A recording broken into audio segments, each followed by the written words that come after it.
라디오 문학관 세계 단편 소설 50선 오늘의 드 발자크 원작의 미지의 걸작 4부작 마지막 시간입니다.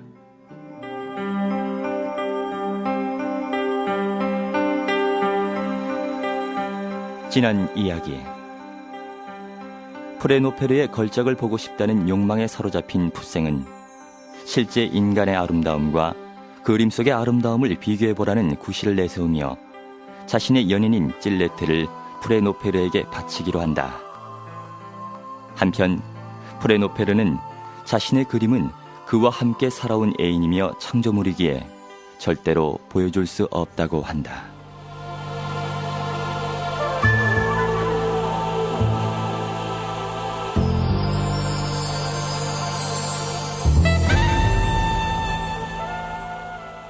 질레트와 니콜라 풋생은 프레노페르의 집 근처에 도착했다. 질레트는 집 안으로 들어가려다 말고 풋생의 발장을 풀고서 마치 어떤 갑작스런 예감이라도 든 것처럼 뒤로 물러섰다.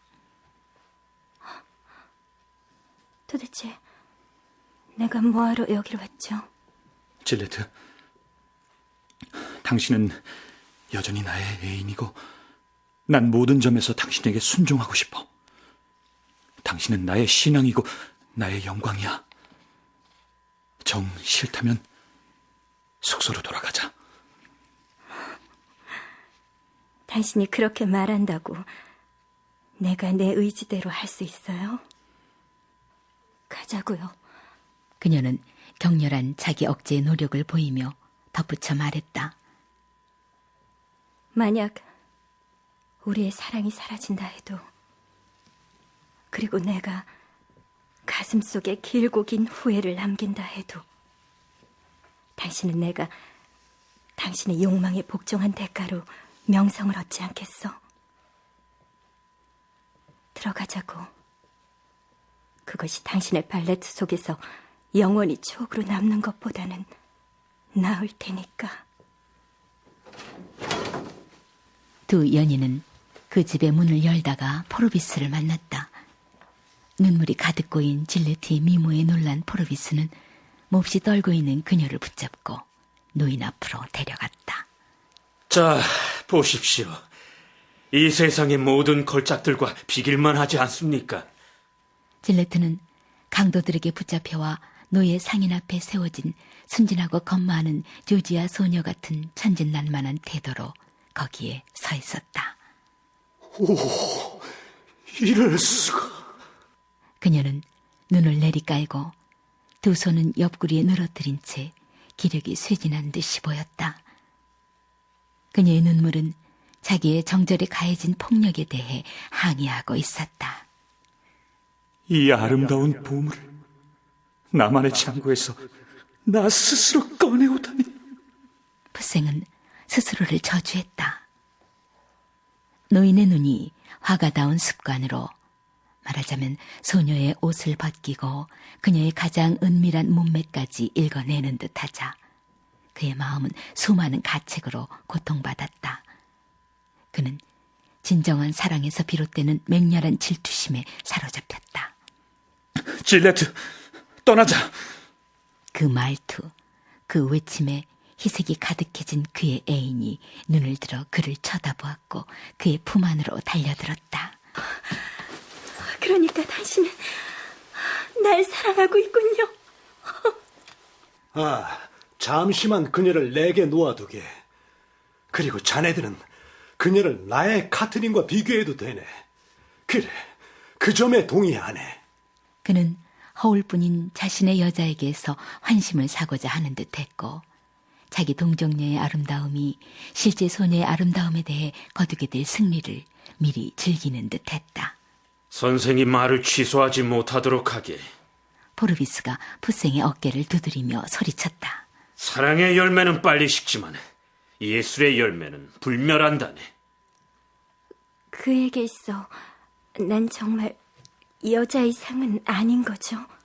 그때 풋생이 프레노페르에게 말했다. 노인장, 이 칼을 잘 보라고. 이 소녀가 단 한마디라도 불평하는 것을 듣게 된다면 이 칼을 당신 심장에 꽂아버리겠어. 그리고 당신 집에 불을 질러버릴 거야. 알겠소?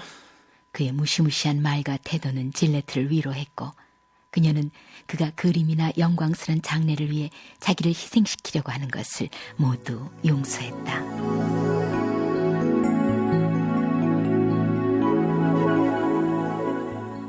푸센과 포르비스는 질레트를 프레노페르에게 남겨둔 채 밖으로 나왔다. 그들은 아틀리에의 문 앞에서 서로를 말없이 바라보았다. 옷을 벗어봐.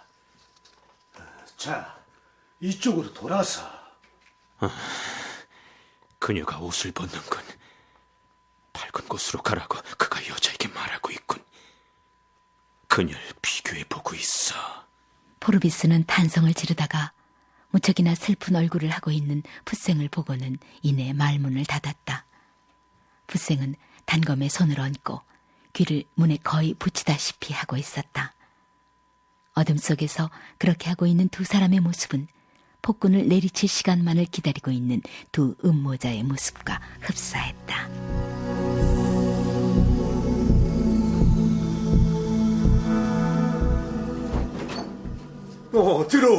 들어와. 행복감에 가득 찬 노인이 그들에게 말했다. 내 작품은 완벽해. 이제 자신 있게 자네들에게 보여줄 수 있어. 어떤 화가, 화필, 색깔, 캔버스, 빛도 내 작품 카트린 레스코와 겨룰 수는 없을 거야. 강한 호기심에 사로잡힌 포르비스와 푸생은 먼지가 뒤덮인 아틀리에의 복판으로 달려갔다. 그곳에는 많은 것이 무질서하게 널려 있었고 벽 여기저기에는 그림들이 걸려 있었다. 그들은 먼저 실물 크기의 반나 여인상 앞에 멈추어 섰고 그것에 탄복하고 말았다. 대단한 작품이군. 정말로 그렇군요, 선생님. 아니네. 그것에 관심을 갖지 말게나. 그건 포즈를 연구하기 위해 내가 되는 대로 그린 것이지. 그 그림은 아무것도 아니야. 그는 주위의 벽에 걸린 황홀한 작품들을 가리키면서 말을 이었다. 자, 이것들은 내가 잘못 그린 것들이네. 그런 훌륭한 작품들을 무시하는 것에 어안이 벙벙해진 포르비스와 푸생은 그가 그토록 격찬하는 카트린 레스코 그림을 찾아보려고 했지만 찾을 수 없었다. 자, 이것이네. 머리카락은 흐트러지고 얼굴은 초자연적인 흥분으로 불타오르고 눈은 반짝이는 노인이 사랑에 취한 젊은이처럼 숨을 헐떡거리면서 그들에게 말했다.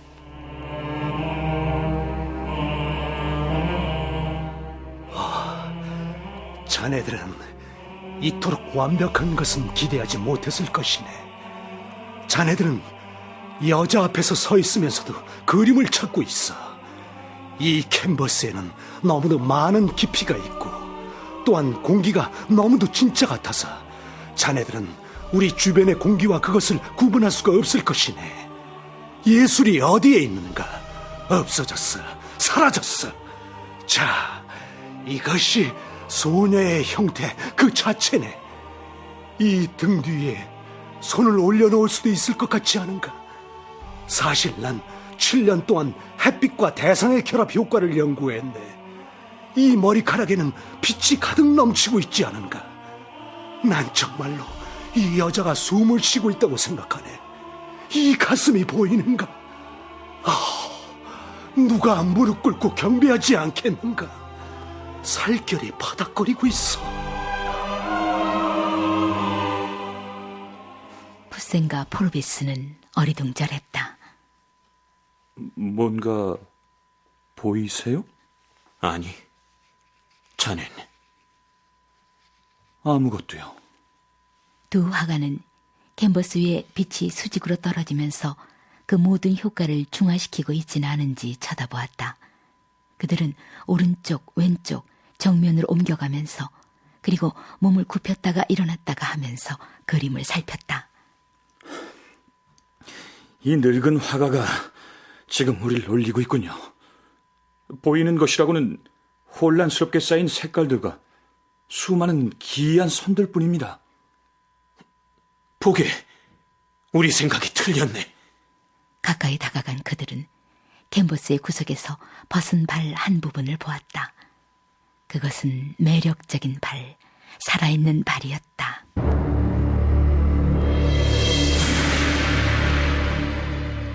그들은 아연실색했다. 그 발은 불에 탄 도시의 폐허에서 솟아나온 파로스산 대리석으로 만든 비너스의 토르소처럼 거기에 나타났던 것이다. 이 밑에 여자가 있네. 포르비스는 노 화가가 자신의 그림을 완성해 간다고 생각하면서 연속적으로 겹쳐놓았던 다양한 색칠을 풋생에게 가리키면서 소리쳤다. 두 화가는 자신들도 모르게 프레노페르 쪽으로 돌아섰고 그 노인이 느끼고 있는 황홀경을 모호하게나마 이해하기 시작했다.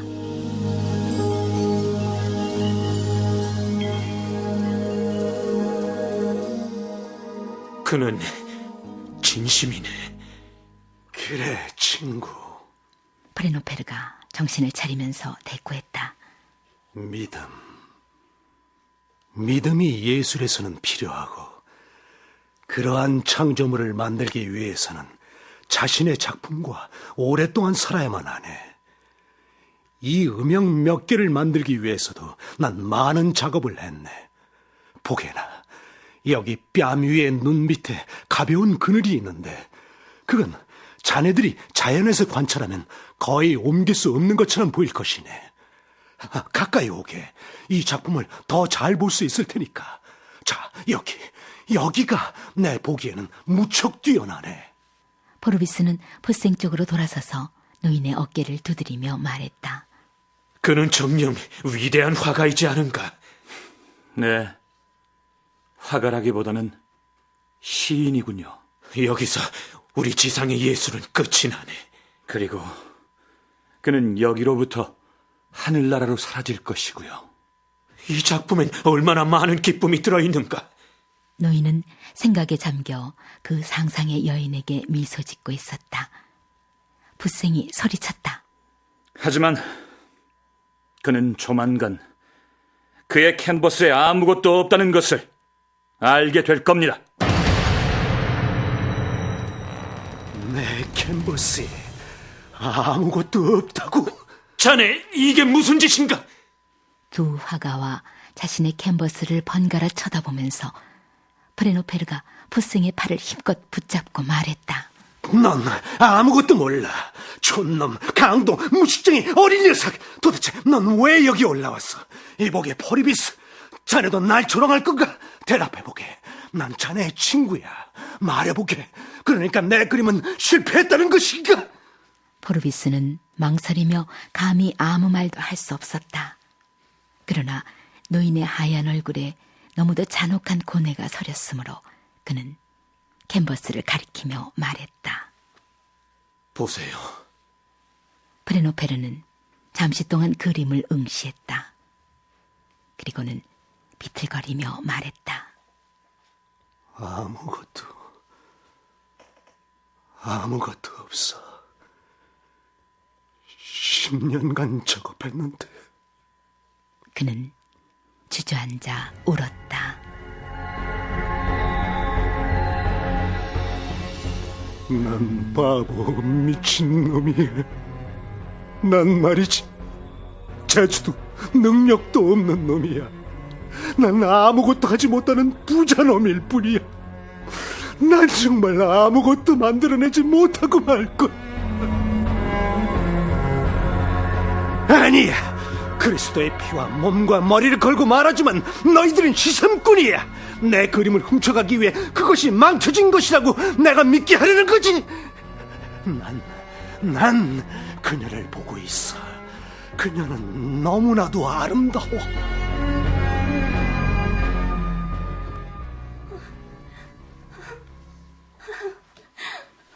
그때 한쪽 구석에서 잊혀져 있던 질레트의 울음소리가 들렸다. 질레트! 왜 그래? 날 죽여줘. 그게 무슨 소리야? 내가 아직도 당신을 사랑한다면 난 파렴치한 여자야.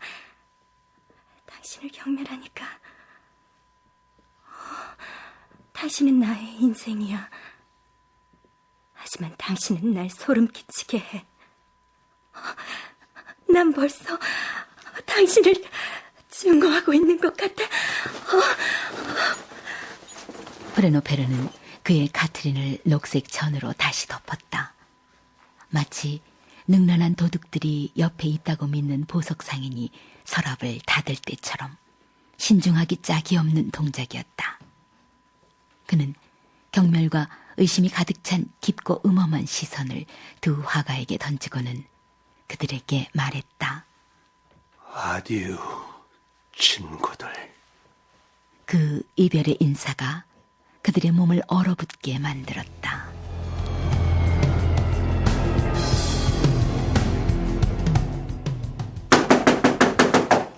아무도 안 계십니까? 프레노페르 선생님! 다음 날 불안해진 포르비스는 프레노페르를 보러 다시 왔다가 그가 밤중에 그의 캔버스를 불살라버린 후 죽었다는 것을 알게 되었다. 아디우, 나의 연인, 나의 카트린이여.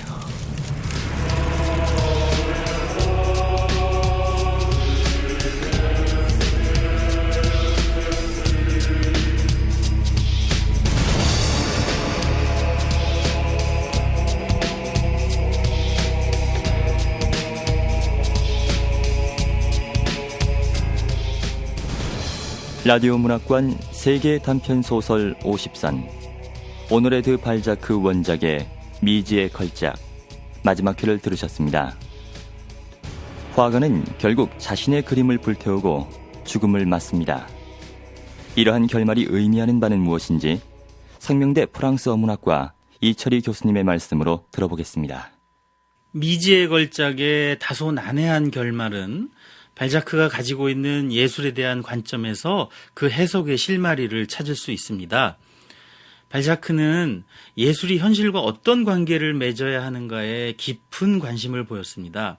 예컨대 예술은 대중들의 관심사나 경제적, 사회적 제약 같은 것들을 초월해야 하지만 현실에서 완전히 등을 돌렸을 경우 불행하게도 더 이상 현실에서 향유될 수 없다는 것입니다. 이것이 바로 발자크가 생각한 예술이 처한 모순입니다. 절대적이고 초월적인 아름다움을 목표로 오랜 기간을 공들여온 프레노페르의 카트린 레스코는 결국 현실 앞에서는 수없이 덧칠되어 한쪽 발만 남은 기이한 그림으로 비칠 뿐입니다. 프레노페르는 결국 현실의 자기 그림을 부정하고 불태우고 죽음을 맞습니다. 그리스 신화에서 피그말리오는 자신이 조각한 여인이 현실의 여인으로 변신하기를 바랍니다. 그것은 절대적 미의 추구가 꿈꾸는 최고의 경지일 것입니다. 그러나 그것은 신화 속에서만 실현될 뿐이죠. 프레노페르는 현실에서 완벽한 아름다움을 구현하고 있는 여인인 질레트를 보고 역설적으로 자신이 그림 속에서 추구한 절대적인 아름다움의 상징인 카트린 레스코가 불완전함을 깨닫습니다. 그가 자기 그림을 불태우고 자살한 까닭이죠. 발자크는 절대를 추구하되 현실과의 긴장을 한시도 잃지 않는 것을 예술의 드높은 경지라고 생각합니다. 바로 그렇기 때문에 발자크 자신은 소설 속 비극적인 예술가의 운명을 걷지 않았던 것인지도 모릅니다. 그렇다고 소설의 결말 부분에 대해서 이러한 해석만이 가능하다고 볼 필요는 없습니다. 해석은 여러 측면에서 가능한 것이니까요. 작품이 독자에게 해석의 다양성을 열어줄수록 그 작품이 담은 의미는 깊다고 할 수 있습니다.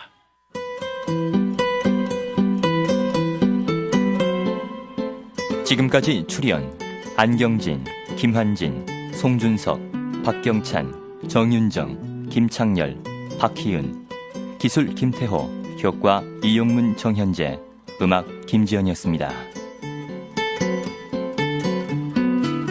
권윤의 연출, 김재인 극본, 오늘의 드 발자크 원작의 미지의 걸작 마지막 회를 마칩니다.